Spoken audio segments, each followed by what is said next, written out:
Hello दोस्तों, invest today for tomorrow YouTube channel पे मैं रजत माथुर आपका हार्दिक स्वागत करता हूं। दोस्तों, अभी मार्केट लगातार गिर रहा है। मार्केट तो लोगों के कपड़े उतारने में लगा हुआ है। इस टाइम चाहे म्यूचुअल फंड का इन्वेस्टर हो या ऐसे लोग जो डायरेक्ट स्टॉक्स में इन्वेस्ट करते हैं, सभी के दिमाग में एक ही क्वेश्चन है कि हमारे इन्वेस्टमेंट का करें क्या। सब कुछ अभी निकाल लें कि इस मौके का फ़ायदा उठा के और पैसे मार्केट में डालें, या फिर जस्ट होल्ड करें, जस्ट वेट एंड वॉच। तो इस वीडियो में सबसे पहले हम डिस्कस करेंगे कि इस मार्केट फॉल के रीजंस क्या हैं।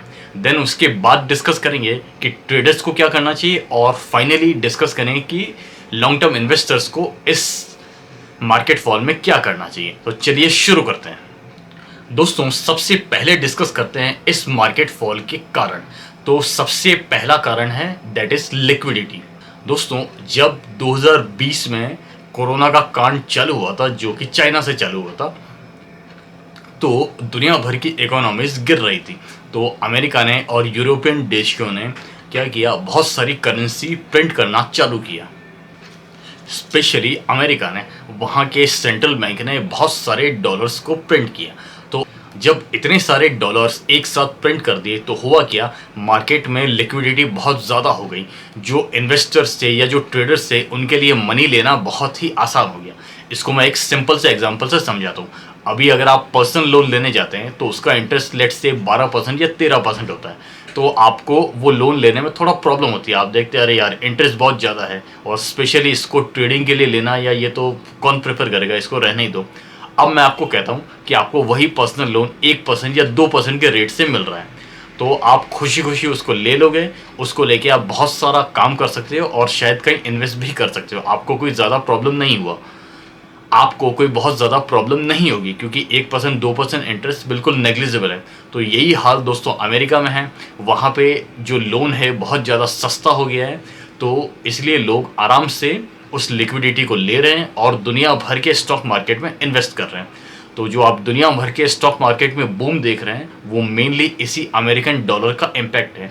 इसी पैसे ने वो सारा मार्केट बूम लाया था जो आपने 2020 में ज़बरदस्त बुल मार्केट देखा था। लेकिन दोस्तों, अब क्या हो रहा है, अब वही अमेरिका का central bank that is fed, वो ये लिक्विडिटी कम करने में लगा हुआ है। और लिक्विडिटी कम कैसे करेगा, वो अपने इंटरेस्ट रेट को बढ़ा रहा है। पहले जो इंटरेस्ट रेट इतने कम किए जा रहे थे, अब वो बढ़ाए जा रहे हैं। तो जब इंटरेस्ट रेट बढ़ाएंगे, मतलब हाल वही हो गया, 1% 2% की जगह अब आपको 12% 13% पे मिल रहा है। ऑब्वियसली इतना शिफ्ट एक साथ नहीं होगा, धीरे धीरे होगा, लेकिन इवेंचुअली वो उसी तरफ जाएगा।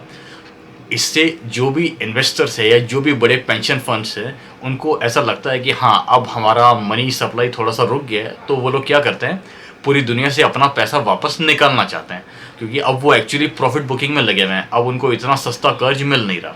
तो यही रीज़न है, पहले उस पैसे ने आके इतनी तबाही मचाई थी, और अब वो पैसा जब वापस निकल रहा है तो उसका रिवर्स इम्पैक्ट भी हमें देखने को मिल रहा है। अब आप बोलोगे कि इकोनॉमी अच्छी खासी चल रही थी, सारी दुनिया के मार्केट अच्छा खासा बूम कर रहे थे, फिर फेडरल बैंक को क्या कीड़ा काटा, क्यों लिक्विडिटी कम करने पे क्यों तुले में, वो चाहते क्या है। तो दोस्तों, इसका रीज़न है इन्फ्लेशन। अगर अमेरिका के आप इन्फ्लेशन के आंकड़े देखेंगे तो ये हिस्टोरिक हाइस पे है। तो कोई भी देश ऐसा नहीं चाहता कि उसके देश में महंगाई इतनी ज़्यादा हो। आप देख लीजिए, आपके देश में पेट्रोल के रेट 100 रुपये से ऊपर है, तो आपको कितनी दिक्कत हो रही है। पूरा आपकी इकोनॉमी पूरी हिल चुकी है और कितना ज़्यादा लोगों को सफ़र करना पड़ रहा है। तो कोई भी देश ये नहीं चाहता कि इन्फ्लेशन ज़्यादा हो। और इन्फ्लेशन को कंट्रोल करने का एक बहुत ही बेसिक इकोनॉमिक तरीका है, जो इकोनॉमी का प्रिंसिपल है, कि आप मार्केट में लिक्विडिटी कम कर दो। तो यही फेड कर रहा है। फेड ने अब नोटों की प्रिंटिंग उतनी कम कर दी है और इंटरेस्ट रेट भी बढ़ा रहा है, सो डैट मार्केट में एक्सेस पैसा नहीं रहे। तो इसी वजह से पूरी दुनिया के स्टॉक मार्केट भी अभी गिर रहे हैं। नेक्स्ट जो रीज़न है वो भी यूएसए से ही आता है। अभी अगर आप यूएसए के फर्स्ट क्वार्टर के जीडीपी नंबर्स देखोगे तो उनकी जीडीपी बढ़ने के बजाय श्रिंक हो गई। पहले अगर वो 100 रुपये का प्रोडक्शन करते थे, तो अभी वो 99 का या 99.5 का ही प्रोडक्शन कर पा रहे हैं। मतलब जीडीपी श्रिंक हो रही है, नीचे जा रही है। तो दोस्तों, अगर टेक्निकली कंटिन्यूस 2 क्वार्टर में अगर आपकी जीडीपी श्रिंक होती है, तो इसे हम टेक्निकली रिसेशन कहेंगे। जी हाँ दोस्तों, यही एक्चुअल रिसेशन है जिसकी बात अभी दुनिया भर में की जा रही है। तो ये बड़ा खतरनाक है। अगर अमेरिका की इकोनॉमी ही श्रिंक होने लगी तो आप मान के चलिए पूरी दुनिया पे उसका इम्पैक्ट होगा। और यही रीज़न है कि स्टॉक मार्केट्स भी अभी गिर रहे हैं, क्योंकि अगर इकोनॉमी ही ढंग से नहीं चलेगी तो स्टॉक मार्केट में पैसा कैसे बनेगा। देन तीसरा रीज़न है जो कि आप सबको पता ही है, रशिया यूक्रेन वॉर। इस वॉर को 2 महीने से भी ज़्यादा हो चुके हैं और अभी तक ये ख़त्म होने का नाम नहीं ले रहा है। अब जब तक ये वॉर चलता रहेगा थोड़ी बहुत अनसर्टेनिटी रहेगी, चाहे कम हो या ज़्यादा हो, कि न्यूक्लियर वॉर ना हो जाए, थर्ड वर्ल्ड वॉर ना हो जाए, ये वॉर कहीं और ही एस्केलेट ना हो जाए, तो ये सब चलता रहता है। तो इसकी वजह से भी स्टॉक मार्केट्स पे एक प्रेशर है। देन फोर्थ रीज़न जो हम डिस्कस करेंगे दैट इज़ इंटरनल, वो इंडिया से है। वो है जो अभी मिड मई में जीएसटी काउंसिल की बैठक होने वाली है, वहाँ से। अब ये जीएसटी काउंसिल वो है जो आपके देश में जीएसटी का रेट डिसाइड करती है, किस चीज़ पे 5% जीएसटी होगा, किस पे 12% होगा, किस पे 18% होगा और किस पे 28% होगा। ये इस काउंसिल का काम है। तो इस महीने जो इनकी मीटिंग होने वाली है उसमें ये एक्सपेक्टेशन है कि ये जीएसटी के रेट में हाइक करेंगे, क्योंकि गवर्नमेंट को अपना खर्चा चलाने के लिए, डेवलपमेंट के काम करने के लिए बहुत से पैसे चाहिए, और वो उसका एक तरीका होता है कि आप टैक्स बढ़ा के ले सकते हैं। तो ये भी मार्केट के लिए एक नेगेटिव सेंटिमेंट है, क्योंकि अगर टैक्स बढ़ता है तो ऑब्वियसली कोई भी आइटम खरीदने से पहले आप सोचोगे। मान लो आपका रेस्टोरेंट का बिल पहले 500 रुपये आता था, अब अगर वही 600 रुपये आ रहा है या 700 रुपये आता है तो आपको एक बार तो लगता है कि यार रेस्टोरेंट रहने ही देते हैं। तो इस तरह से भी आपको फ़र्क पड़ता है। और जीएसटी रेट क्यों बढ़ सकते हैं, उसके 2 रीज़न है बेसिकली। एक तो कि सरकार को पैसे चाहिए अपना काम करने के लिए, देन दूसरा है इन्फ्लेशन की प्रॉब्लम तो हमारे यहाँ भी है। आप देख सकते हैं पेट्रोल के रेट 100 रुपये से ऊपर है, और बहुत सारी चीज़ों के रेट उठा के देख लो, 10%, 20%, 30% तक रेटें बढ़ चुकी है। तो हमें भी सेम काम करना पड़ेगा, लिक्विडिटी थोड़ी सी कम करनी पड़ेगी मार्केट से। तो वही काम जीएसटी काउंसिल कर सकता है। तो ये भी स्टॉक मार्केट के लिए नेगेटिव ही रहता है। देन नेक्स्ट जो एकदम मेजर रीज़न है that is lockdown in China. जी हाँ, ये कोविड की बीमारी चाइना से ही चालू हुई थी और अभी चाइना इससे उबर नहीं पाया। वहाँ पे एकदम उन्होंने ज़ीरो कोविड पॉलिसी अपना ली है। उनके कई सिटीज़ लॉकडाउन में हैं, और लॉकडाउन भी इंडिया जैसा नहीं, पोलम पाल नहीं है वहाँ पे।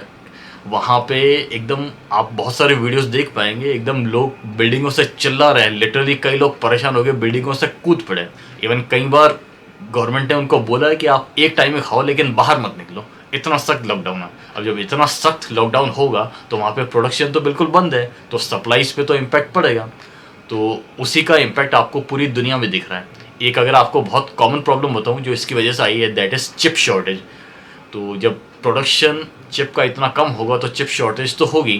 तो ऐसे ही पूरी दुनिया की इकोनॉमी पे भी इम्पैक्ट पड़ रहा है, और स्टॉक मार्केट नेगेटिवली ही रिएक्ट करेंगे उसको लेके। Then last but not the least जो रीज़न है दैट इज़ वो है क्रूड का कंटिन्यूस बढ़ता प्राइस। कंटिन्यूस इंटरनेशनल मार्केट में क्रूड का प्राइस है $100 पर बैरल से ऊपर ही है। तो ये भी नेगेटिव ही है पूरी दुनिया के लिए, स्पेशली इंडिया जैसों के लिए, या और कोई भी इकोनॉमी है जो कि ऑयल पूरा इंपोर्ट ही करती है उसके लिए। इंडिया की इकोनॉमी में तो 80% से ज़्यादा ऑयल इंपोर्ट ही किया जाता है, तो ये हमारे लिए प्रॉब्लम है। इवन हम बहुत ज़्यादा टाइम तक सस्टेन भी नहीं कर सकते अगर ये $100 के ऊपर रहता है तो, क्योंकि अगर ऑयल का रेट ऊपर रहेगा तो हमारा जो विदेशी मुद्रा भंडार है वो काफ़ी कम होगा, और हमारी इकोनॉमी पे इसका एडवर्स इम्पैक्ट ही पड़ेगा। इसलिए आप देख रहे हैं कि इंडियन गवर्नमेंट रशिया से टाई अप कर रही है, उनसे बात कर रही है, सो दैट ये जो क्रूड का प्राइस है ये कम हो सके। तो दोस्तों ये सारे थे वो कारण जिसकी वजह से स्टॉक मार्केट डाउन हो रहा है। आपका इस बारे में क्या विचार है? आपको क्या लगता है कि इसके अलावा भी और कोई कारण हो सकते थे? अगर आपको लगते हैं तो कमेंट करके मुझे बताइए। I will be waiting for your comments. Then next हम डिस्कस करते हैं कि इस सिचुएशन में करना क्या चाहिए। सबसे पहले बात करेंगे ट्रेडर्स की। देखिए, मैं बेसिकली एक लॉन्ग टर्म इन्वेस्टर हूँ। मैं बहुत ज़्यादा ट्रेडिंग में बिलीव नहीं करता, क्योंकि मुझे बहुत ज़्यादा टाइम ट्रेडिंग के लिए मिलता भी नहीं है। इसलिए मैं ट्रेडिंग के बारे में कुछ ज़्यादा बात नहीं करूँगा। मैं बिल्कुल सिंपल बेसिक से सजेशन दूंगा जो आप लोगों को पता है, बस मैं आपको फिर से याद दिला रहा हूँ।